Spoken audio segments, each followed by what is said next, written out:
Hey guys, Kevin Shaw here, editor-in-chief of Moparconnection magazine. Here with Jim Hannon again, and we're standing in front of his 67 Belvedere 2. We are in the last week and a half of prep for Hot Rod Power Tour.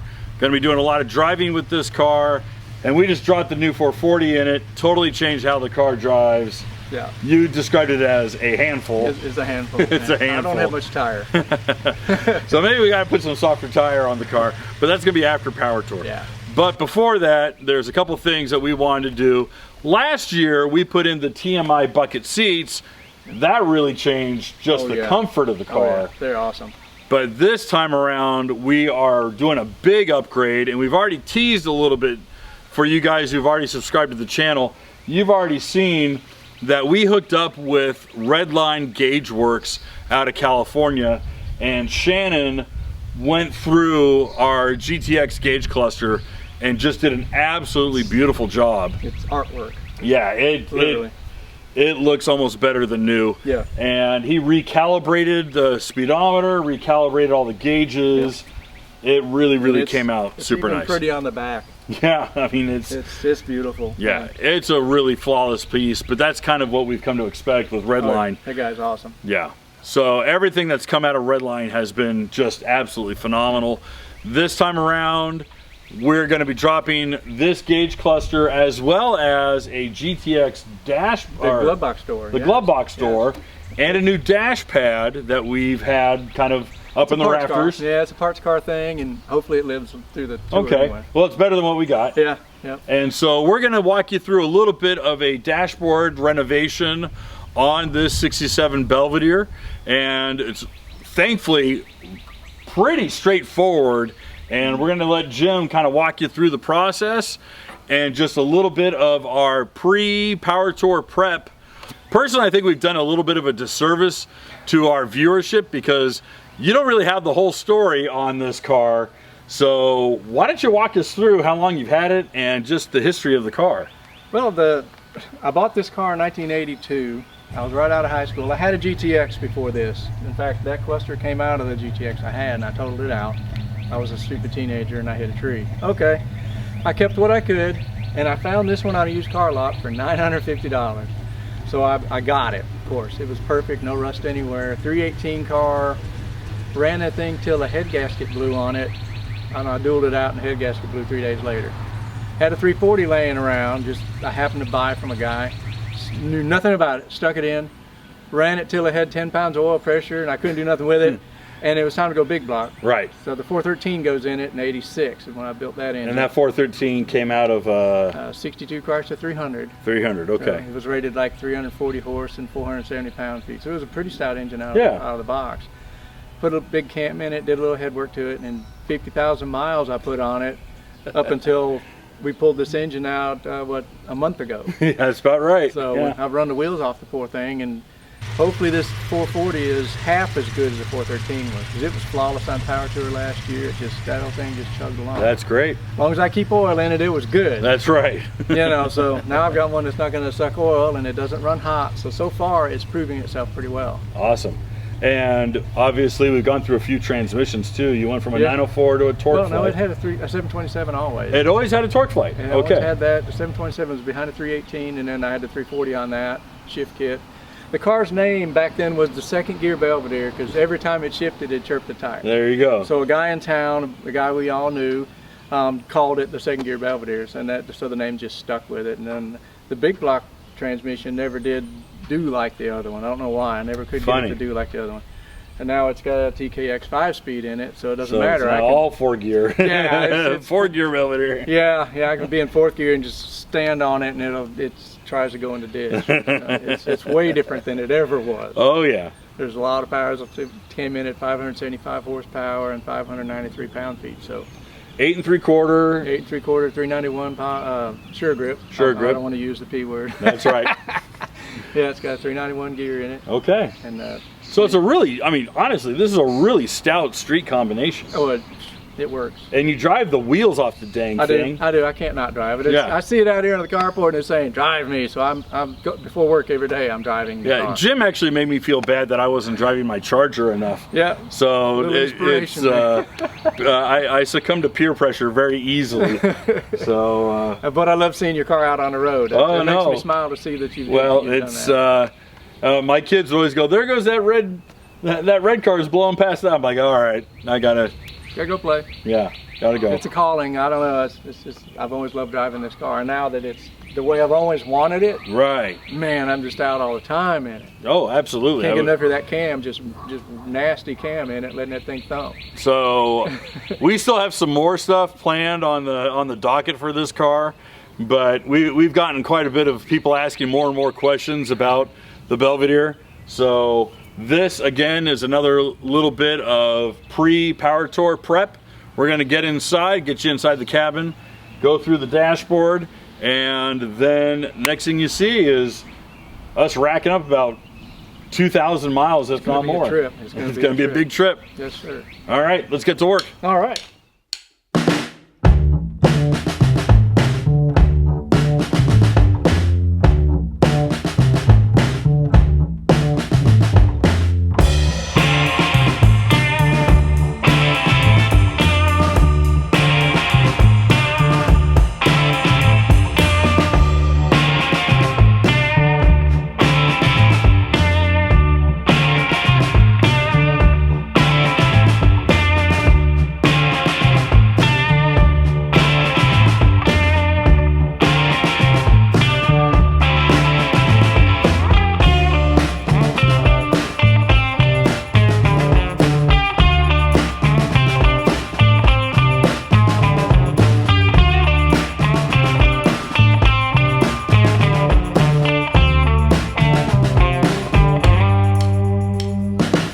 The old ammeter circuit that everybody loves.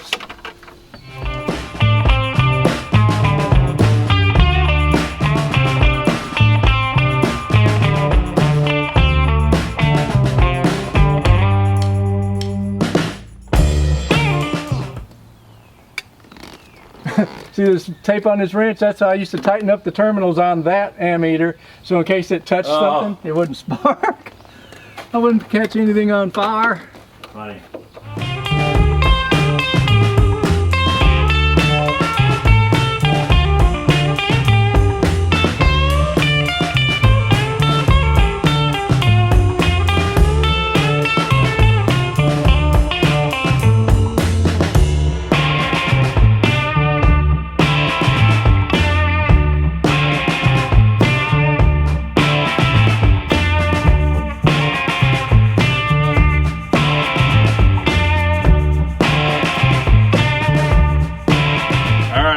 Here are our before and after dash pads.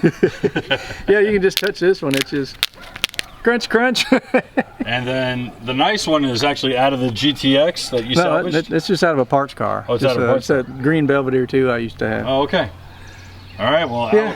out with the old and in with the old. Yeah. Yeah, it's got a couple of fissures, but I think it'll be okay with my little carpet rug that I put over it, the dash cover.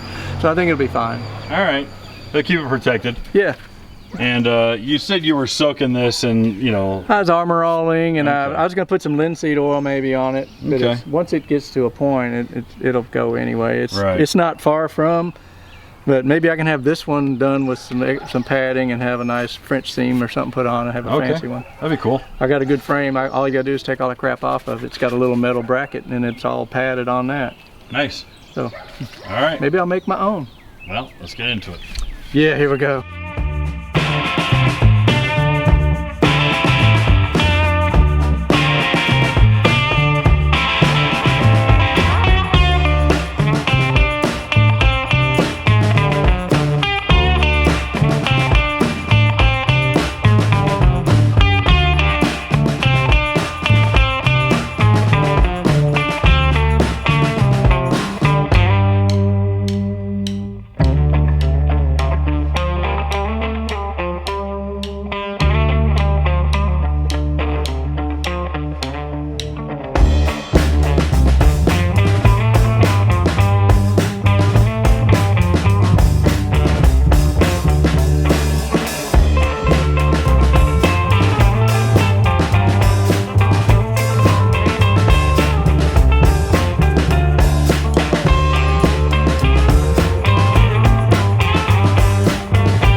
a speedometer in here that worked in a very long time, so I'm kind of excited to have that.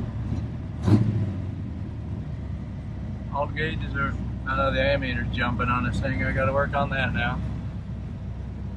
But yeah, it's beautiful.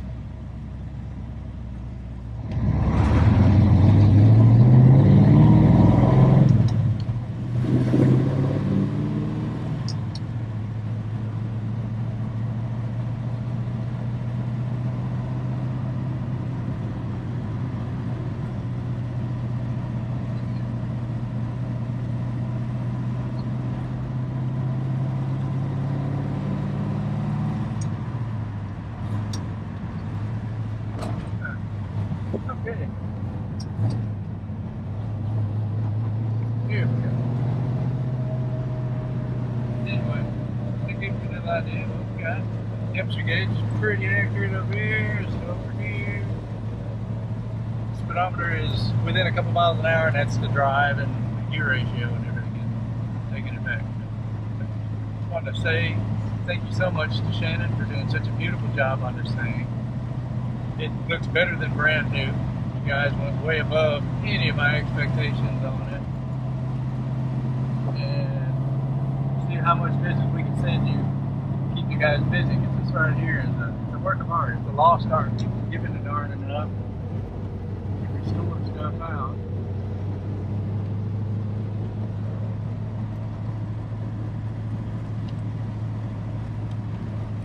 But this road is above being turning in my neighborhood. Anyway, I'm gonna jump off here. We'll make this a kind of a exit to the rest of the other video. We've got a lot of video on this thing. But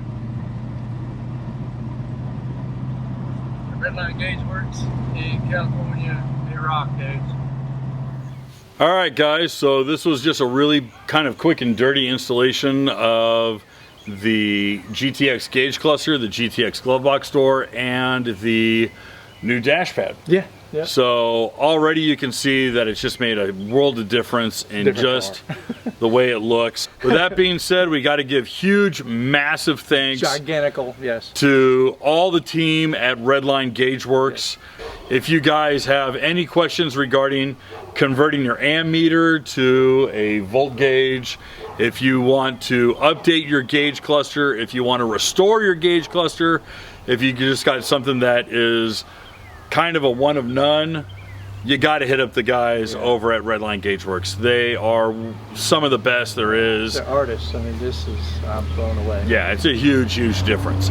And we also want to thank the crew at Classic Industries. That's where we got the glove box door.